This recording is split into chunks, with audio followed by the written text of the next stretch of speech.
Welcome to my channel. 2024 সালের উচ্চ মাধ্যমিক পরীক্ষা আর কিছুদিনের অপেক্ষা মাত্র।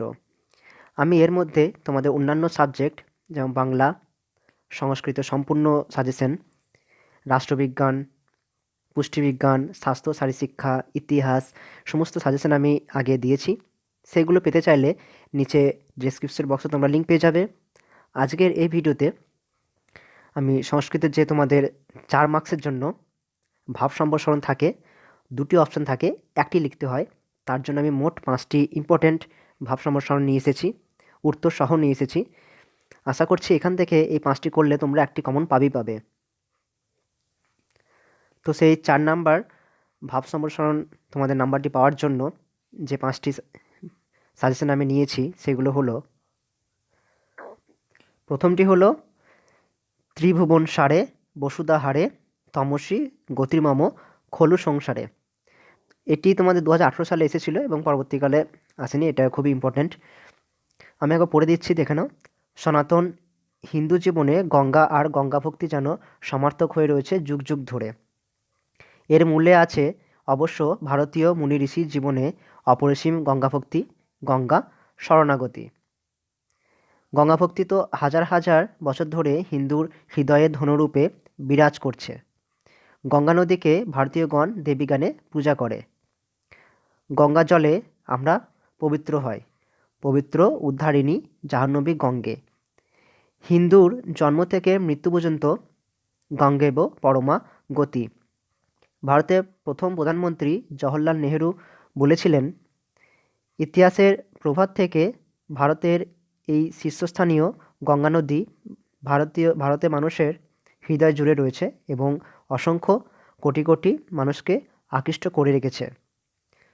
যুগ যুগান্ত ধরে কোনো এক মায়ার জালে ভারতের এই প্রসিদ্ধ নদী জল মহিমা নিগমে খ্যাত, ধনী থেকে সাধারণ সব মানুষের মনকে বেঁধে রেখেছে, তা ভেবে বিস্ময় জাগে।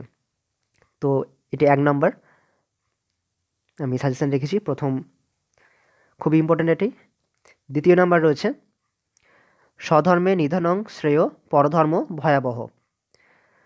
উত্তরটা এখানে আসছে যে স্বধর্ম অর্থাৎ নিজ আশ্রমোচিত কর্ম কিছু দোষযুক্ত হলেও তা ভালোভাবে পালন করা উচিত। নির্দোষ পরধর্ম অপেক্ষা অসম্পূর্ণভাবে অনুষ্ঠিত স্বধর্মের নিধনও কল্যাণকর, পরধর্ম ভয়াবহ, নরকাদিরূপ ভয়ের উৎপাদক। অন্যভাবে বলা যায়, উচ্চ প্রকৃতির মানুষ নিম্ন প্রকৃতির কর্মে প্রবৃত্ত হলে তার অধোগতি হয়। অন্যদিকে নিম্ন প্রকৃতির লোক উচ্চ প্রকৃতির উপযোগী কর্ম করলে অনেক কষ্ট সহ্য করে শেষে ধ্বংসের পথে অগ্রসর হয়। আমাদের উপর যেটুকু ক্ষমতা ন্যস্ত হয়েছে তার কতখানি সদ্ব্যবহার করেছি সেটি সবচেয়ে প্রয়োজনীয় কথা। বড় হোক ছোট হোক, যে ভূমিকা আমাদের দেওয়া হয়েছে সেটি মানুষের মতো পালন করতে হবে।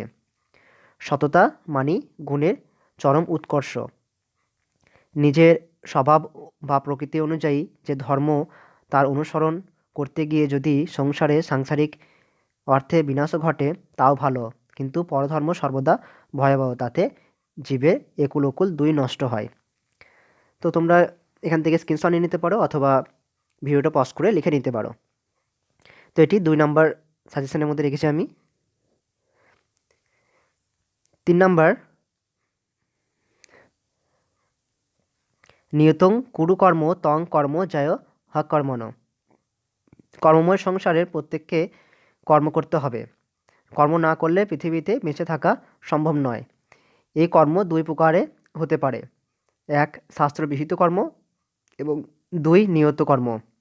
নিয়ত কর্মের নানা অর্থ করেছেন পণ্ডিতগণ। শঙ্করাচার্যের মতে সর্বদা নিত্য শাস্ত্র উপদিষ্ট কর্ম হলো নিয়ত কর্ম। ভগবান শ্রীকৃষ্ণ অর্জুনকে সর্বদা কর্ম করতে বলেছেন, কখনো কর্মশূন্য হয়ে থাকতে বলেননি। কারণ কর্ম না করে বসে থাকার চেয়ে কর্ম করাই শ্রেয়। প্রাচীন টিকাকারগণ আবার শাস্ত্র উপদিষ্ট নিত্যকর্ম এবং স্রোতস্রাত স্বার্থ কর্মকে নিয়ত কর্ম বলেছেন। কর্মযোগের দৃষ্টিতে বর্ণ ধর্ম অনুকূল যে শাস্ত্রবিহিত কর্ম কর্তব্যকর্ম প্রাপ্ত হওয়া যায় তা নিষ্ঠুর বা সৌম্য যাই হোক সেগুলি নিয়ত কর্ম। ক্ষত্রিয় বংশজাত অর্জুনের পক্ষে যুদ্ধ যত নিষ্ঠুর হোক, সে যুদ্ধ হলো তার কাছে নিয়ত কর্ম।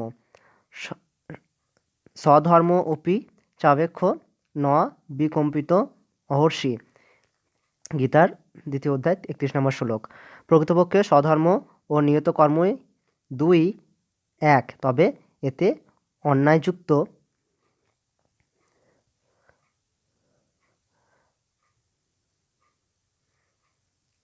হলে নিয়ত কর্ম হয় না। যেমন দুর্যোধনের অন্যায়ভাবে রাজ্য ছিনিয়ে নেওয়ার জন্য যে যুদ্ধ, তা দুর্যোধন ক্ষত্রিয় হলেও নিয়ত কর্ম হলো না। সুতরাং কর্ম ত্যাগ অপেক্ষা নিয়ত কর্ম করাই শ্রেষ্ঠ। কর্ম জয় হে কর্মণ।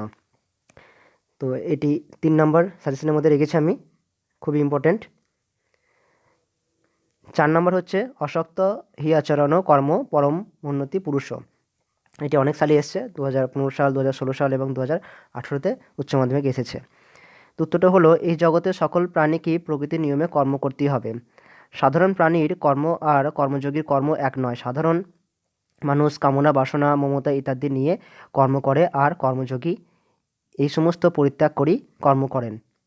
সাধারণ মানুষের কর্মপ্রবাহ স্বার্থকেন্দ্রিক, আর কর্মযোগী কর্মপ্রবাহ জগন্মুখী। তিনি মনে করেন শরীর, ইন্দ্রিয়াদি, মন, বুদ্ধি, পদার্থ, অর্থ সবই বস্তু জগৎ থেকে পাওয়া, সবই জগৎ সংসারের জন্য, নিজের জন্য নয়। সুতরাং মানুষের কর্তব্য হলো জগতের হিত। পরমোন্নতি পুরুষও, এখানে পরম পদের দ্বারা কর্মযোগী পরম প্রাপ্তির কথা বলা হয়েছে। রুচি, বিশ্বাস, যোগ্যতা অনুযায়ী যে কোনো পথের পথিক অর্থাৎ কর্মযোগী, জ্ঞানযোগী বা ভক্তিবাদী প্রাপ্তিযোগ্য বস্তু হলো পরমাত্মা। তাই বলা হয়েছে অনাসক্ত হয়ে কর্ম করলে মানুষের পরমাত্মাকে মোক্ষ লাভ করে। তো এই হলো 4 নম্বর সাজেশন।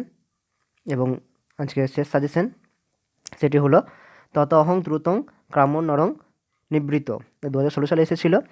তো এটা হলো, অলিপর্বা বনস্থিত গুহার বাইরে 40 জন চোরের ভয়ে গাছে আড়ালে লুকিয়ে থাকলো। তারপর সব চোর নিজের নিজের ঘোড়ায় চড়ে সেখান থেকে চলে গেল। অলিপর্বা তখনও সেই গুপ্ত স্থান ত্যাগ করল না। অলিপর্বার সঙ্গীত পাঠ করা মাত্রই গুহার দ্বার খুলে গেল। গুহার মধ্যে প্রবেশ করে অলিপর্বা সব দিকে ছড়িয়ে ছিটিয়ে থাকা এবং বস্তাবন্দি প্রচুর ভোগ্যদ্রব্য এবং রাশিকৃত মহামূল্যবান সোনা, রূপা, মোটা মোটা রত্নালঙ্কার, রেশমি কাপড়ের ঢাকা, তা সব দেখল। তারপর সে তার গাধাগুলি যতটা বহন করতে সমর্থ সেই পরিমাণ স্বর্ণপূর্ণ কয়েকটি মৃগচর্ম নির্মিত থলি গ্রহণ করলো। সেই বস্তাগুলিকে টানতে দরজার কাছে নিয়ে এলো। তারপর দরজা খোলার মন্ত্র পাঠ করে গুহার দ্বার খুলল। সোনার পূর্ণ বস্তা বা থলে গুহার বাইরে নিয়ে এসে গাধাদের পিঠে চাপিয়ে কাঠ দিয়ে তা ঢেকে দিল। তারপর সে দ্বার বন্ধের পাঠ মন্ত্র করলো। দরজা তখনই বন্ধ হয়ে গেল। তখন সে তাড়াতাড়ি পায়ে হেঁটে নগরে ফিরে এলো। তো এই গেল তোমাদের 5টি সাজেশন। এই 5টির মধ্যে তুমি লিখে রাখো, একটি 100% তোমরা কমন পাবেই পাবে।